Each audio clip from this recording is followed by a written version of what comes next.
Hi friends, good morning. Myself Vipul Patel on behalf of Merchant Engineering College electrical department. આજે આપણે 8મા સેમેસ્ટરમાં પીએસપીડી સબ્જેક્ટમાં જે આપણું કન્ટિન્યુ ચેપ્ટર છે ડિસ્ટ્રીબ્યુશન ડિઝાઇન, એની હવે થોડી થિયરી બાકી છે, એ કમ્પ્લીટ કરી દઈએ આપણે થિયરી. પછી એક્ઝામ્પલ જોઈશું. જેમ જેમ સમય નજીક આવતો જાય છે એમ જીટીયુની તમારી ઓનલાઈન કે ઓફલાઈન એક્ઝામની ચિંતા થતી જશે, તો આપણે મેક્સિમમ ટ્રાય કરીશું કે જેટલો સિલેબસ કવર થઈ શકે આપણાથી એટલો સિલેબસ કવર કરવાનો ટ્રાય કરીએ છીએ. ઓકે, તો જોઈએ આપણે આજની થિયરી છે આપણી. What is lamp flicker? What are its causes?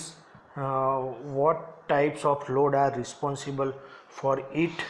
How can it be reduced? એટલે આ બહુ મોસ્ટ આઈએમપી ક્વેશ્ચન છે. જો ઓનલાઈન ઓફલાઈન એક્ઝામ થાય છે તો એમાં 7 માર્ક્સનો આ ક્વેશ્ચન પૂછાતો હોય છે, અથવા તો ઓનલાઈન એક્ઝામ થશે તો બી આના થિયરીમાંથી એમસીક્યુ 100% પૂછાવાનો છે. બરાબર, તમને આ જે થિયરી છે એમાં જેટલું સમજાવવામાં આવે એને ડીપમાં તમે સમજશો તો આમાંથી કોઈ બી એમસીક્યુ આવશે તો તમે એને ઇઝીલી સોર્ટ આઉટ કરી શકશો. ઓકે, તો વોટ ઇઝ લેમ્પ ફ્લિકર? કયા લોડ હોય એના લીધે લેમ્પ ફ્લિકર થાય છે અને એ રીતે કઈ રીતે એલિમિનેટ કરી શકાય, એની રેમિડીઝ શું છે એ. Okay, the voltage regulation on the system has two aspects. One is normal drop in voltage from no load to full load. એટલે કે વોલ્ટેજ જે રેગ્યુલેશનના બે એસ્પેક્ટ છે એમાં શું વોલ્ટેજ ડ્રોપ જે તમારો નો લોડથી ફૂલ લોડ સુધી થાય છે, અને the other is momentary sudden change of voltage due to change of load. This cause a sudden change in intensity of illumination of lamp. This is known as a lamp flicker. એટલે શું કહે છે? The other is momentary sudden change of voltage due to change of load. એટલે કે લોડના કોઈ change થાય તો એના લીધે વોલ્ટેજમાં કોઈ ચેન્જ થાય, સડન ચેન્જ, અને જે લેમ્પની ઇન્ટેન્સિટી અથવા ઇલ્યુમિનેશનમાં ફરક પડે તો આખી સિસ્ટમને આપણે શું કહીશું? Lamp flicker. Human eye reacts to even every small variation of light intensity. Therefore flicker is very common phenomena in power system. તમે જો કે તમારી આ કામ સહેજ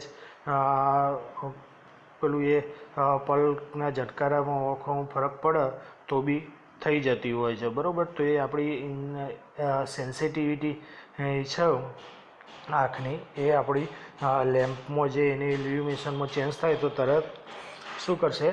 એક્સેપ્ટ કરી લેશે. Origin of lamp flicker. એટલે લેમ્પ ફ્લિકરના કોઝિસ શું છે? Causes of lamp flicker are following. Number 1, motor starting. Motor starting એ મેઇન કોઝ છે લેમ્પ ફ્લિકરનો. Motor starting to produce sufficient starting torque. Starting current of a motor has to be many times its full load current. Starting current may be 5 to 10 times of the full load current. એટલે મોટરને ચાલુ થવા માટે જે એનો ફૂલ load current જોતો હોય એ કેટલું છે? જે એનો ફૂલ લોડ કરંટ કેટલો છે?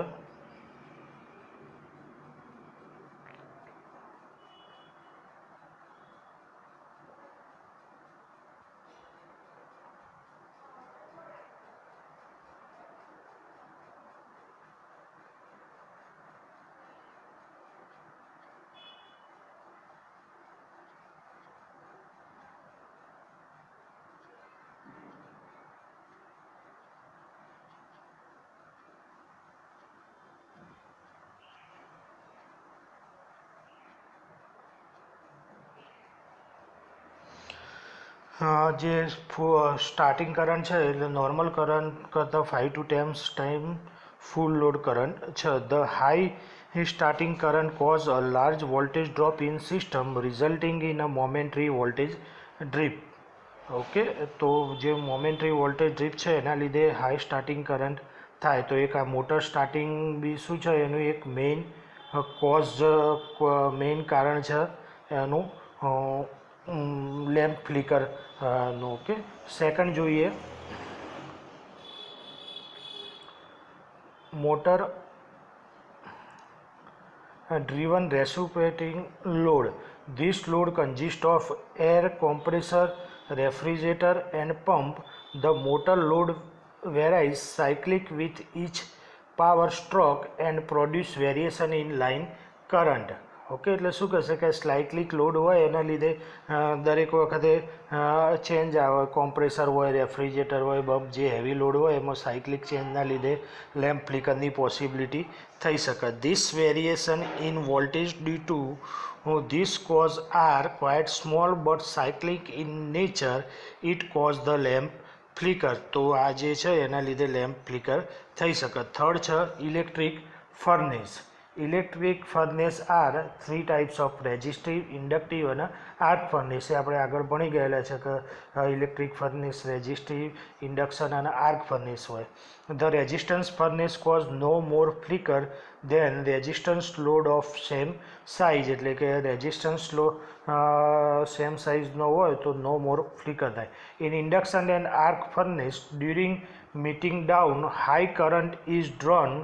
Current drone by furnace is high. એટલે ફર્નેસનો જે ઇન્ડક્ટિવ લોડ હોય એ એકદમ હાઈ કરંટ ખેંચશે, એટલે એનું ફ્લિકર કેવું હોય, વધારે હોય લેમ્પ ફ્લિકર. ઇન્ડક્ટિવ લોડ હોય, ઇન્ડક્ટિવ લોડ કરંટ વધારે ખેંચે, કરંટ વધારે ખેંચે એટલે એના લીધે શું થશે કે વધારે ફ્લિકિંગ થાય. Okay, next electrical welding equipment. એટલે ઇલેક્ટ્રિકલ વેલ્ડિંગ ઇક્વિપમેન્ટ આપણે જે જોઈએ છીએ કે જે વેલ્ડિંગ કરવા માટે જુદા જુદા ઇક્વિપમેન્ટની જરૂર પડે છે, એમાં બી એક લેમ્પ ફ્લિકર હોઈ શકે. The electric welding equipment has a smaller on time than off time. Since equipment draw a heavy current, serious flicker occur. એટલે કે સિરિયસ ફ્લિકર અકર થાય કે મોટા મોટા વેલ્ડિંગ ઇક્વિપમેન્ટ હોય તો એમાં ફ્લિકરના લીધે સિરિયસ ઇફેક્ટ થવાની. Next cyclic high frequency flicker. Flicker caused by air compressor, reciprocating pump and resistance spot welder may have a frequency up to 2 to 10 cycle. એટલે કે જે વેલ્ડિંગ મશીન, જે સ્પોટ વેલ્ડિંગને આપણે બધા કરતા હોય છે તો એમાં સાયક્લિક ફ્રીક્વન્સી 2 to 10 સાયકલ પર સેકન્ડ હોય, એના લીધે લેમ્પ ફ્લિકરની પોસિબિલિટી વધી શકે છે. ઓકે, તો નેક્સ્ટ આગળ જોઈએ આપણે.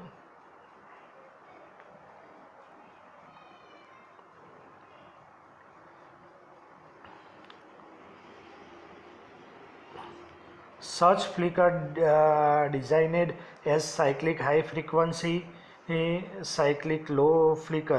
Flicker due to the punch pressure, shear and welding equipment. This frequency may be 10 to 120 per minute. Non-cyclic હોય તો કેટલું હોય? The load such as cranes, hoist, X-ray apparatus cause non-cycling frequent flicker. Such flicker may occur a few times per minute. Okay, તો non cyclic infrequent flicker, the load like refrigerator, air conditioner, this occur few times per second. The flicker in voltage occur in primary distribution line. એટલે કે જે primary distribution line હોય એમાં flicker થતો હોય, secondary distribution લાઇનમાં થતું હોય, સબસ્ટેશન બસીસમાં થતું હોય, જનરેટિંગ સ્ટેશનમાં થતું હોય, બરાબર. તો આ બધામાં ફ્લિકરિંગ થતું હોય છે. તો આ ફ્લિકર ના લીધે શું થઈ શકે છે કે બધું આવું પોસિબિલિટી થઈ શકે છે. ઓકે, તો રેમિડીઝ ફોર ફ્લિકર એટલે કે એની રેમિડીઝ શું શું હોઈ શકે કે એને ઘટાડવા માટે અથવા રિડ્યુસ કરવા માટે આપણે કયા કયા ઉપાયો કરી શકીએ જેના લીધે આપણા સિસ્ટમમાં વોલ્ટેજ ડ્રોપ ઓછો થાય અને સિસ્ટમ આપણી સ્મૂથલી ચાલે એ માટે. તો એની રેમિડીઝ ફ્લિકરની શું શું છે, શું કરીએ તો ફ્લિકિંગ ઓછું થાય ને આપણે સિસ્ટમમાં વોલ્ટેજ ડ્રોપ ઘટે, એના લીધે લોસીસ ઘટે. તો નંબર 1, ચેન્જ ઇન સિસ્ટમ એટલે કે સિસ્ટમમાં શું ચેન્જ કરીએ. Flicker voltage are mostly cause by industrial load એટલે કે ઇન્ડસ્ટ્રીયલ લોડના લીધે ફ્લિકર વોલ્ટેજ ચેન્જ થતો હોય. Separate separate load are fed by separate feeder, એટલે કે જે પ્રમાણે લોડ હોય એ પ્રમાણે અલગ ફીડર મૂકવું પડે, જેના લીધે ફ્લિકિંગ આપણને ઓછું થાય. Can reduce the flicker in residential and commercial premises, એટલે કે જે પ્રમાણે આપણો લોડ હોય એ પ્રમાણે આપણે ફ્લિકર મૂકીને શું કરી શકીએ છીએ કે આ ફીડર મૂકીને શું કરી શકીએ છીએ કે લોડ ઓછો કરી શકીએ, ફ્લિકિંગ ઓછું થઈ શકે. ઓકે, તો આ જે છે ફ્લિકરની રેમિડીઝ છે. એના પછી બીજી રેમિડીઝ જુઓ તો યુઝ ઓફ કેપેસિટર, કે કેપેસિટરનો યુઝ કરીને તમે ઘટાડી શકો છો. કેપેસિટર બેંક સિરીઝમાં લગાડેલી હોય, capacitor connected in series with line compensator, the inductive reactance voltage drop and help in reducing the flicker caused by all types of fluctuating load, એટલે કે જે fluctuating load હોય એમાં. their effect beyond the points of installation, series capacitor are economically justified, એટલે કે series capacitor economically સસ્તા હોય છે, એટલે એનો યુઝ કરીને આપણે ફ્લિકિંગ ઘટાડી શકીએ છીએ. ફ્લિકિંગ ઘટે તો વોલ્ટેજ ડ્રોપ આપણો ઘટવાનો, અને વોલ્ટેજ ડ્રોપ ઘટે તો સિસ્ટમ આપણી સ્મૂથલી કન્ડક્ટ થઈ શકે. ઓકે, તો આપણે આજે આ ક્વેશ્ચન જોયું કે what is lamp flicker, causes શું છે, એની રેમિડીઝ શું છે. એટલે લેમ્પ ફ્લિકર એટલે કે અચાનક કોઈ તમારો લોડમાં ચેન્જ થાય ને એના લીધે બલ્બનું ઇલ્યુમિનેશન અથવા ઇન્ટેન્સિટી ઘટે, અને જે આપણી હ્યુમન આઈ જે સેન્સિટિવ કહેવાય છે એકદમ સેન્સ કરી લે, તો એ થશે લેમ્પ ફ્લિકર. તો કયા કયા કારણસર હોઈ શકે કે શરૂઆતમાં મોટર સ્ટાર્ટિંગ કરીએ વખતે હાઈ સ્ટાર્ટિંગ કરંટ જોતો હોય, પછી રેસિપ્રોકેટિંગ લોડ હોય, electric furnace, arc, welding machine એ બધા હોય છે. પછી સાયક્લિક હાઈ ફ્રિકવન્સી હોય, નોન સાયક્લિક હાઈ ફ્રિકવન્સી હોય, ફ્રિકવન્ટ ફ્લિકર હોય, cyclic frequent, non cyclic frequent flicker. Okay, તો એ બધા ટાઈપ્સ છે. એના પછી એની રેમિડીઝ જોઈએ તો ચેન્જ ઇન સિસ્ટમમાં જુદું ફીડર મૂકીને આપણે પણ ફ્લિકિંગ ઘટાડીએ છીએ. પછી યુઝ ઓફ સિરીઝ કેપેસિટર, એટલે કેપેસિટર જે ઇકોનોમિકલી સસ્તું છે એનો યુઝ કરીને બી આપણે ફ્લિકિંગ ઘટાડી શકીએ છીએ. તો આ જુદી જુદી મેથડથી આપણે ફ્લિકિંગ રિડ્યુસ કરી શકીએ. ઓકે, તો આ મોસ્ટ આઈએમપી ક્વેશ્ચન છે, પીડીએફ બી તમને પહેલાં મોકલેલી છે, એમાં જોઈ લેજો. નેક્સ્ટ લેક્ચરમાં આગળ જોઈશું.